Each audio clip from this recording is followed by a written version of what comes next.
Bonjour à vous tous, c'est Fouad la Panthère, j'espère que vous allez bien, moi ça va à merveille et je vous en remercie. Je vous souhaite la bienvenue dans ma nouvelle vidéo, dans mon nouveau débrief série. Alors le sujet intitulé c'est la série The Last of Us. Alors c'est vrai que j'avais fait une critique de l'épisode 1 et vous trouverez la vidéo ci-dessous en lien dans la description. Alors c'est vrai que je vous avais dit, je vais voir si je vais faire soit une critique par chaque épisode ou soit finalement une critique finale dès que la série se termine. Alors je me suis décidé, finalement je vais faire la critique à la fin de la série. Alors bien sûr, avant de vous donner mon avis, je vais quand même vous parler quand même de l'épisode 9 et aussi je vais vous parler quand même de ce que je n'ai pas dit au niveau de la série et ce que je n'ai pas dit bien sûr dans la critique de l'épisode 1. Alors en ce qui concerne pour la série The Last of Us, alors c'est vrai que je vous avais évoqué le casting. Nous avons Pedro Pascal qui joue dans le rôle de Joel, nous avons l'actrice Bella Ramsey qui joue dans le rôle de Ellie, nous avons Gabriel Luna qui joue dans le rôle de Tommy, le frère de Joel. Après, certes que je vous avais dit que Neil Druckmann, le créateur du jeu vidéo, fait partie quand même de l'équipe de la série. Alors, ce que je ne vous ai pas dit au niveau de l'équipe, et ça, c'est très important de savoir. Alors déjà, au niveau du compositeur, c'est Gustavo Santaolalla. Et qui a composé les musiques du jeu The Last of Us, que ce soit le premier, le DLC The Last of Us Bind, là où nous incarnons Ellie dans le flashback, et aussi le jeu The Last of Us 2, et aussi la série Narcos Mexico, et aussi il est le compositeur de la musique de la série. Alors aussi, au niveau de l'épisode 1, j'avais oublié de vous annoncer qu'au niveau de l'introduction, il y a un débat télévisé dans les années 60. Et celui qui est invité au débat en ce qui concerne des théories sur l'épidémie qui est dans The Last of Us. Parce que oui, le fait que l'épidémie, ça a été prédit avant et on nous raconte quand même la prédiction de l'origine de l'épidémie. Et bien sûr, ça s'est expliqué par le personnage, le Dr Newman, qui est un personnage exclusif dans la série, il me semble. Alors corrigez-moi s'il est aperçu dans le jeu vidéo, car le jeu vidéo, ça fait longtemps que je l'ai fait. Et c'est pas trop évident de retenir les choses de A à Z, surtout quand il y a des personnages qui sont pas importants dans le jeu vidéo. Le Dr Newman, il est interprété par l'acteur John Hannah, et qui est connu pour avoir joué dans le rôle de Jonathan dans les deux premiers films de la momie. Et il a apparu aussi dans Marvel, les agents du Shield, et aussi dans d'autres films et dans d'autres séries. Alors voilà ce que je ne vous ai pas dit au niveau de l'épisode 1. Maintenant, il est temps que je vous parle de toute la série, et surtout l'épisode 9, et aussi le comparer avec le jeu vidéo, sachant que la série vient de se terminer. Alors en ce qui concerne pour la série The Last of Us, comme je vous ai dit à la critique de l'épisode 1, c'est une série de post-apocalyptique qui est adaptée du jeu vidéo. Et aussi, elle est sortie sur la plateforme exclusive de HBO Max. Mais bien sûr, chez nous en France, elle est sortie sur la plateforme Prime Video en raison parce que HBO Max n'est toujours pas sorti en France. Et ça, c'est vraiment dommage. Parce que quand même, moi, quand j'ai vu le catalogue HBO Max, il y a quand même des films et des séries. Et franchement, je dirais que si ça arrive chez nous en France, on va vite constater que c'est un digne concurrent de Netflix. Alors, au niveau de la série, il y a des points à la fois positifs, tout comme des points négatifs.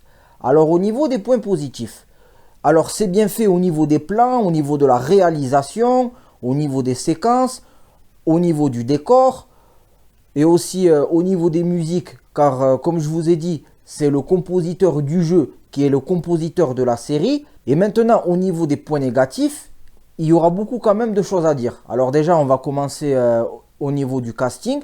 Déjà pour les personnages principaux. Alors sachant que Joel Miller est interprété par l'acteur Pedro Pascal, c'est un très bon acteur.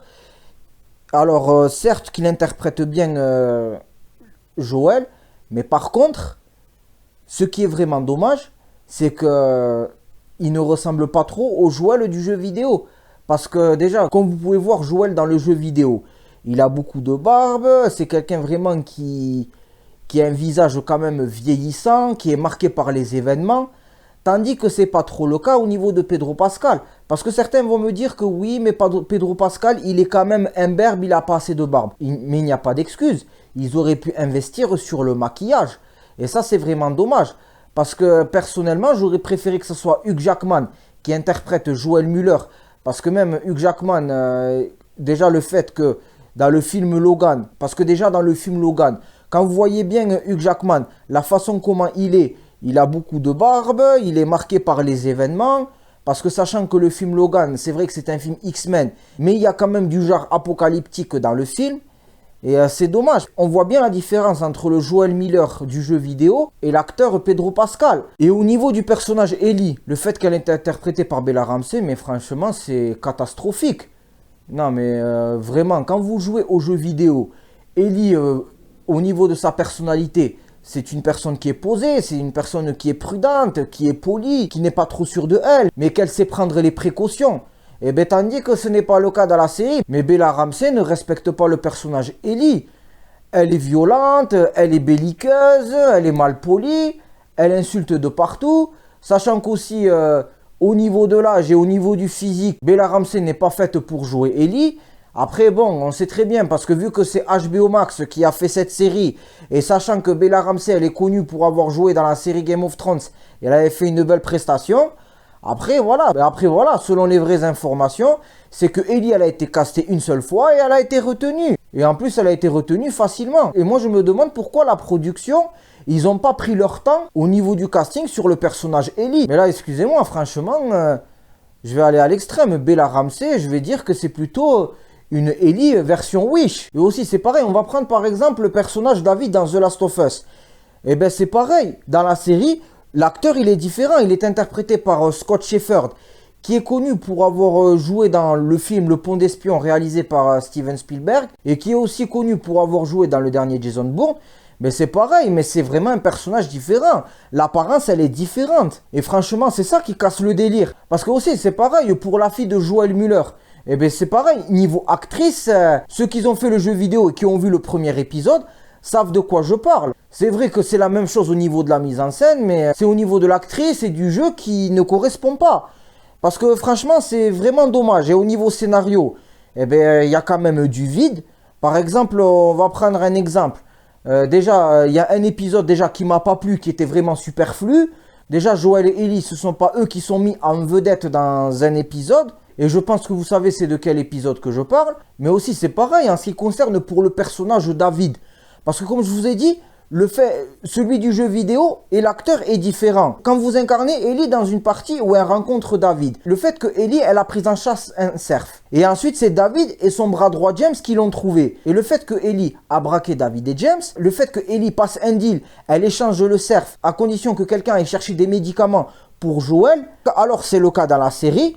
Mais ce qui manque, c'est que le fait que David et Ellie se font attaquer par des infectés, il y a quand même une entraide, il y a quand même une affinité entre David et Ellie. Mais c'est pas trop le cas dans la série. Alors c'est vrai qu'il y a du dialogue, alors c'est vrai que David veut avoir de l'affinité avec Ellie, mais c'est mal fait, contrairement aux jeux vidéo. Et c'est ça qui casse le délire, parce qu'après, pour ceux qui ne savent pas qui est le personnage David, c'est un méchant. Alors, c'est vrai qu'il est charismatique, et après on apprend dans le jeu vidéo que c'est en fait un leader d'une équipe de cannibales. Alors c'est vrai qu'ils sont à la recherche de Joel, car ce dernier s'est fait blesser par des membres de son équipe, et Ellie et Joel ont réussi à s'échapper, et en éliminant quelques-uns de l'équipe de David. Et c'est vrai que c'est évoqué aussi dans la série, mais sinon quand même c'est vide au niveau de la série. Sans compter qu'aussi il y a un mauvais jeu d'acteur, à part peut-être Pedro Pascal. Il tient la route, mais c'est l'apparence qui casse tout. Et comme je vous ai dit, le fait qu'ils n'ont pas investi sur le maquillage, car ça aurait pu le faire, parce que quand même c'était une série à gros budget. Parce qu'après c'est dommage quand même, parce que l'épisode 1 c'était quand même bien parti. On nous parle quand même de la Fedra et des Lucioles qui sont dans le jeu vidéo. Et aussi d'autres personnages. On va prendre les frères Henry et Sam, qui sont deux frères de sang. Et ben c'est pareil, au niveau du jeu vidéo et de la série, c'est différent. Même limite, c'est une insulte. Parce que dans la série, Henry et Sam, ils sont plus rajeunis. Tandis que dans le jeu vidéo, Henry c'est un adulte et Sam c'est un enfant. C'est entre un enfant et un adolescent. Et sachant que Sam il a l'âge de Ellie, et bien dans la série, ils les ont pas respectés. Sam il est muet dans la série. Il communique via le langage des signes. Mais ce n'est pas le cas dans le jeu vidéo. C'est vrai que les mises en scène sont similaires entre la série et le jeu vidéo, mais c'est la mise en scène des personnages qui vont pas. Alors certes que dans la série, oui, c'est vrai qu'ils nous rajoutent encore plus de détails, comme par exemple ce qui est original dans la série qu'on ne voit pas dans le jeu vidéo. On a par exemple une responsable des résistants et des anciens rescapés de la Fedra, qui est le personnage Caitlyn. Alors ça va, elle est charismatique, elle arrive à intimider les personnes qu'elle capture. Et c'est vrai qu'aussi dans le deuxième épisode, on nous montre déjà un docteur qui est spécialisé dans les infections Et ça se passe en Indonésie. On nous montre de plus en plus des détails sur l'infection et de la maladie. Mais après, voilà, ce qui est dommage, c'est le casting et au niveau scénario qui casse le délire. Et c'est bien dommage, parce que quand même, Pedro Pascal, c'est un bon acteur. Ils auraient pu investir au niveau maquillage. Pour Ellie, n'en parlons pas. Pour Henry et Sam, c'est catastrophique. C'est la même chose pour David au niveau de l'acteur et au niveau du scénario. Alors avec ces points positifs et ces points négatifs que je vous ai cités, est-ce que la série, ça respecte le jeu vidéo? Alors si je dois vous dire mon avis, je suis mitigé. Car quand même, les points positifs sont intéressants. Mais les points négatifs ne peuvent pas passer inaperçus. Car oui, dans les points négatifs que je vous ai cités, c'est une insulte à l'encontre du jeu vidéo. Parce que c'est vrai que Neil Druckmann fait partie de l'équipe au niveau de la série. Franchement, moi j'espérais, j'avais confiance. Parce que déjà, moi rien que j'ai fait le premier The Last of Us, j'en ai été satisfait du jeu. Parce que sachant qu'il est sorti sur PlayStation 3, après il est sorti en remasterisé sur PS4, et ils vont en faire un remake sur PS5, moi je trouve que c'est dommage. Parce que déjà même, on va vous parler de l'épisode 9. L'épisode 9, c'est pareil. C'est vrai, l'avantage, on nous apprend un peu plus. Il y a un flashback où une femme est en train d'accoucher, et le bébé qui vient au monde, ce n'est autre que Ellie. Et on nous apprend de plus en plus pourquoi Ellie, elle est immunisée face à l'infection. Car j'ai oublié de vous le citer que Ellie, en fait, que ce soit dans le jeu vidéo ou même dans la série, ce personnage est immunisé face à l'infection. Mais sinon, au niveau du dernier épisode de la série, mais il faut dire la vérité, c'est vide. Il y a trop de dialogue. Parce que vous savez, dans la scène où vous devez sauver Ellie dans l'hôpital, alors la mise en scène, elle est présente dans la série, mais les choses sont faites vite fait, sont faites à l'arrache. Et ensuite, après, voilà, Joel, il se casse, il prend Ellie, et voilà, le dialogue reprend, et après, la série s'arrête. Et s'il y a des choses que j'ai oublié de vous évoquer dans cette vidéo, n'hésitez pas à me le dire dans l'espace commentaire, et je pense qu'on va en parler en dehors de cette vidéo. Parce qu'après, pour les personnes qui ont aimé le jeu vidéo, je pense que vous partagerez le même avis que le mien. Et bien sûr aussi, je vous comprendrai à ceux qui n'aiment pas la série et ceux qui trouvent que c'est une insulte pour le jeu vidéo. Parce que vous savez, une personne qui n'a pas fait le jeu vidéo, il n'a regardé que la série. S'il valide la série, je peux le comprendre s'il n'a pas fait le jeu vidéo. Mais ce qui est le plus à en vouloir, c'est les personnes qui ont fait le jeu vidéo, mais qui valident la série. Eh bien, laissez-moi vous dire, pardon de ma franchise, pour ceux qui ont fait aimer le jeu vidéo, et si vous validez la série, personnellement, vous avez un manque de personnalité. Mais ne vous inquiétez pas, on va en parler en dehors de cette vidéo. En tout cas, ils ont renouvelé pour la saison 2. Personnellement, moi j'ai peur. En attendant qu'ils préparent la saison 2, moi il va falloir que je fasse le second The Last of Us. C'était Fouad la Panthère. Si tu as aimé le jeu The Last of Us et tu valides mon débrief série, like un petit pouce bleu, partage cette vidéo et abonne-toi à ma chaîne. Salut!